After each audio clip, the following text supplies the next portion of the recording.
আজি আমি সদৌ অসম গৰিয়ামৰীয়া দিশী জাতীয় পৰিষদে অসমৰ প্ৰায় 28খন জিলাৰ পৰা আমি উপায়ুক্তৰ জৰিয়তে বা জিলা আয়ুক্তৰ জৰিয়তে আমি স্মাৰকপত্ৰ প্ৰদান কৰিছোঁ যে অসম চৰকাৰে নিৰ্ধাৰণ কৰা ভি নীতিৰ ওপৰত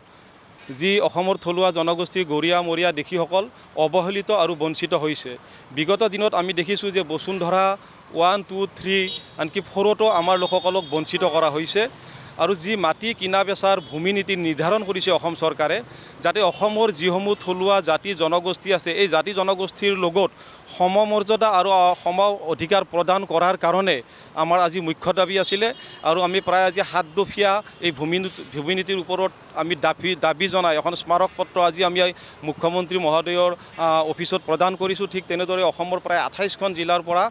জিলা আয়ুক্তৰ জৰিয়তে এই একেধৰণৰে স্মাৰকপত্ৰ প্ৰদান কৰা হৈছে যাতে জিলাবিলাকত যি অসুবিধা হৈ আছে অসমৰ বিভিন্ন প্ৰান্তত আমাৰ এই থলুৱা জনগোষ্ঠী গৰিয়ামৰীয়া দিশীসকলৰ যি অসুবিধা হৈছে বা মুখ্যমন্ত্ৰী মহোদয়ে ঘোষণা কৰা যি গোৱালপাৰা ধুবুৰী বৰপেটা জিলাৰ কথা কৈ তেওঁ যি ভূমি নীতি নিৰ্ধাৰণ কৰিছে যে থলুৱাৰ ভূমি থলুৱাই কিনিব বা থলুৱাৰ বা খিলঞ্জীয়াৰ যি অধিকাৰ খিলঞ্জীয়াৰ যি সমমৰ্যাদা সেই অটুট ৰখাৰ কাৰণে আমি এই ভূমি নীতিক স্বাগতম জনাইছোঁ। সদৌ অসম গৰিয়ামৰীয়া দিশী জাতীয় পৰিষদে সমান্তৰালভাৱে যাতে এই মুছলমানৰ নামটো থকাৰ কাৰণে আমাৰ ধৰ্মটো ইছলাম হোৱাৰ কাৰণে যাতে এই থলুৱা জনগোষ্ঠীৰ লগত আমাক যাতে বঞ্চিত কৰা নহয়, গৰিয়ামৰীয়া দিশীসকলক যাতে এই যি অসমৰ 7ম পুৰুষীয়া যি থলুৱা জাতি জনগোষ্ঠী আছে সেই জাতি জনগোষ্ঠীৰ লগত একে নীতিত যাতে আমাক এই ভূমিসকল ক্ৰয় কৰাৰ ক্ষেত্ৰতে হওক নাইবা আমাৰ যি বিভিন্ন সময়ত চৰকাৰী ভূমিত আমাৰ লোকসকল আছে